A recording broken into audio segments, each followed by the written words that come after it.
The SEC Network, the SEC Story crew does such a great job as we welcome you back into Atlanta. FYI, welcome back to Atlanta, Georgia. What's the first sooner you think of? And I said, I think of South Carolina athletics. Better not. Alyssa Lang. Better not be me. There's so many other great names. All the love on the desk. All the love. So much love. We love each other so much. Not a lot of love lost between these two, the SEC and the Big Ten. Now we're going to talk about the SEC versus Big Ten in the upcoming season. And of course, I know Texas will take on Ohio State, a rematch from the Gilliard Cotton Bowl. Now we have Oklahoma take on Michigan Wolverines. Then week 3, Alabama will take on Wisconsin. Oh, that's going to be a big game. So, I mean, week 3. Like, yeah. And I was told by our great Sooner producer, Randy, that now I'm just supposed to let Dusty cook when it comes to SEC Big Ten. What do you have for us? I love these matchups. Give me more. Yeah. Why do we only have 3? Like, there's been a talk. We asked Eli Drinkwitz, big conversation here at SEC. Or maybe about, moving from 8 SEC games to 9. To me, the focus on the wrong thing. Like, 8's fine to me. Let's get more Power 4 on Power 4 matchups in college football. There's all this discussion. Who's the best? Who's the best? How are we going to come up with the top 12 teams? We'll get to 16. How are we going to get the top 16 teams? You know the best way to figure all this out? Play each other. I think we need to get to a point in college football where we schedule more Power 4 on Power 4 matchups. Like I would love to see that as opposed to trying to create more conference games.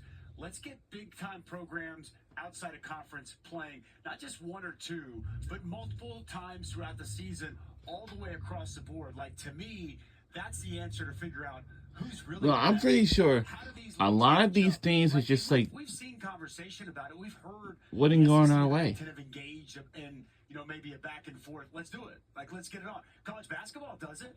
The SEC ACC Challenge this year, we had a pretty good idea when the SEC completely obliterated the ACC in that matchup. And so maybe we should use that for football? Heck yeah, we should do it for football. Like playing it over the next several years? But not even just that. Like, I want to see more, like Big 12 Media Days. Joey McGuire was like, hey, we'll play LSU. Like, I think that we need to figure out, instead of just guessing on who's really good, play some of these matchups, not bowl games where there's opt-outs, in season. Like, I want to be more and more of an advocate. Let's get to a place where we're playing more Power 4 on Power 4 matchups. I love those 3 we showed. They're going to be awesome. I just wish there was more like 16 of those that we could take a bite out of. Yeah, so it's not necessarily about the quantity of adding more games. It's about the number of games we have, them being quality football games. Yes, I think that they drive off-season buzz. They drive viewerships. They drive revenue, quite frankly.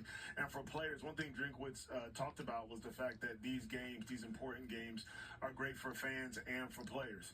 On the other side of that, talk about bragging rights. Yeah. I mean, let's be honest. A big conversation that we've had here is the fact that the SEC has been on a national championship appearance drought. When you look at the Big Ten and the SEC, it's about revenue, yes, but it's about bragging rights. Who has the best conference? The way to decide that is through head-to-head matchups. Yeah, I mean, certainly a bigger conversation to be had as well if that happens about how rankings are adjusted, right? What do those early season games look like when it comes to college football playoff resumes? By the time the CFP rankings come out, we could spend 4 hours it's on strength that. of record and strength of schedule. That's what it all comes down to, and that's a flawed science. But, well, there we go. That's why we could spend another 3 hours on it. By the way, a 76 Orange Bowl between OU and Michigan solidified OU's national championship back in 1976. So regular season. First regular season matchup. Thank you for. Well, that was nifty by you. Seriously, he's got a catalog in there. And that game for Brent I know what you made that's me. to me the biggest game he's had yet as a head coach. To me, that is a potential springboard into the SEC season.